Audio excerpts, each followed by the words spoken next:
हनुमान् श्रीपदो वायुपुत्रो रुद्रो नघोजरः अमृत्यवीरवीरश्च ग्रामवासो जनाश्रयः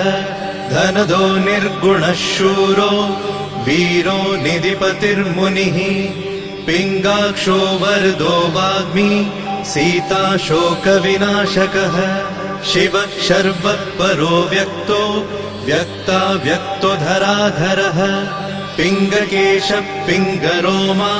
श्रुतिगम्यः सनातनः अनादिर्भगवान् देवो विश्वहेतुर्जनाश्रयः आरोग्यकर्ता विश्वेशो विश्वनाथो हरीश्वरः